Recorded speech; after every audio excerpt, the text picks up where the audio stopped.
Hello everybody, I'm Tanisha Kadekar. It's currently 11 past and the due date of this current presentation is very close, so I need to do this very quickly. Now, personally, today I would like to explain to you a potential war that might happen between the United States of America and the Bolivarian Republic of Venezuela. Now, before we continue to the subject, we need to know the leaders of each country. The President of America, also known as Donald Trump, is an American businessman, media personality, and politician known for his bold, unconventional communication style and polarizing public presence. Rising to fame as a real estate mogul and television host, he later served as the 45th President of the United States, where he campaigned nationalist, populist, and deregulatory policies that energized a large political base while drawing intense criticism from opponents. His leadership style is characterized by direct rhetoric, frequent use of social media, and a focus on public image and negotiation.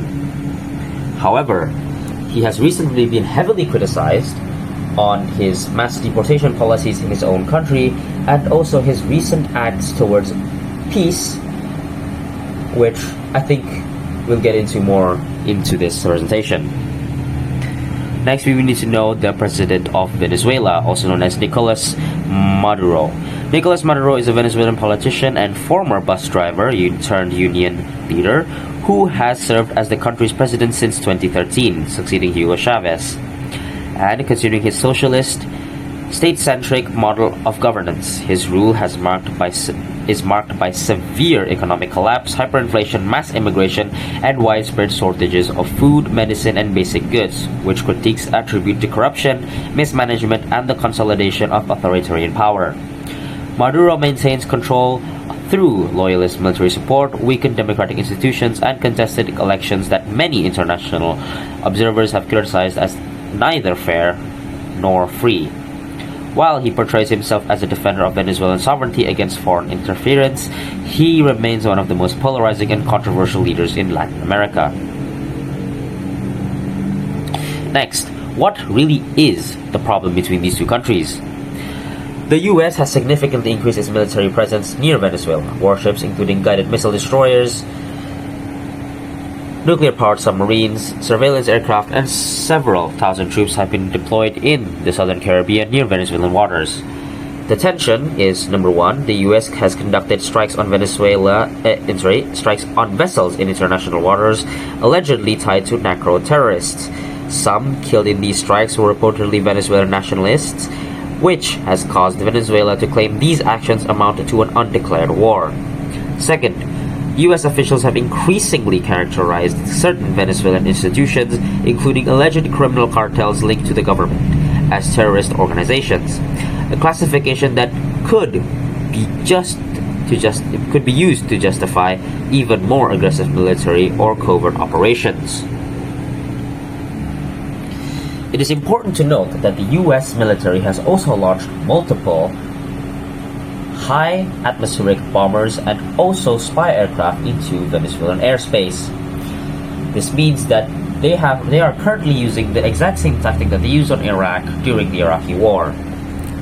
Now, to continue, we need to know the U.S. Navy fleet. The U.S. Navy fleet has currently 11 aircraft carriers, nuclear-powered, 70 nuclear-powered submarines, and 100 destroyers and cruisers combined. Next, we have the Venezuelan Navy fleet, which has a total of 1 frigate, 3 submarines, and 25 patrol boats. Now, what really is the United States motive?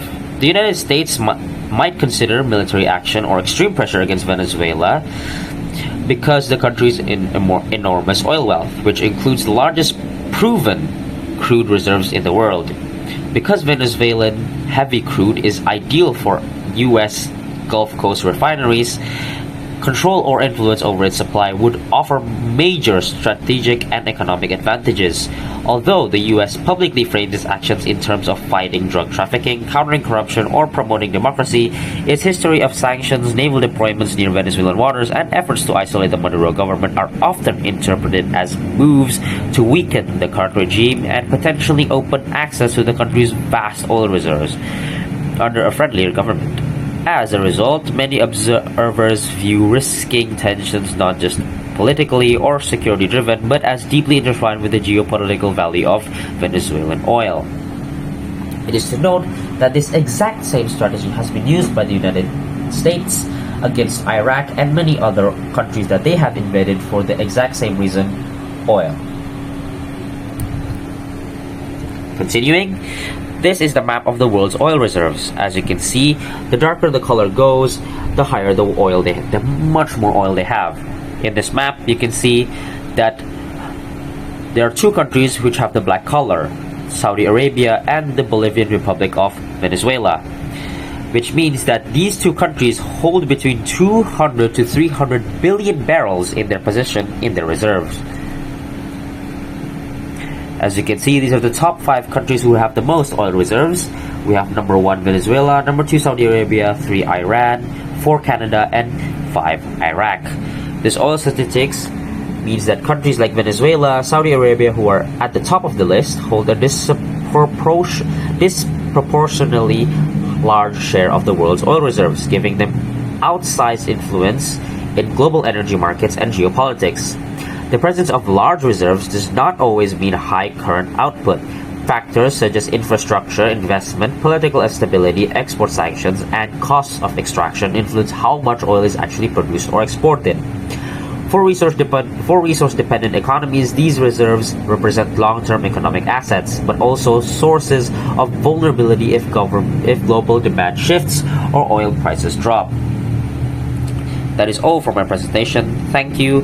May humanity find a future with peace and not war. Civil life eternal.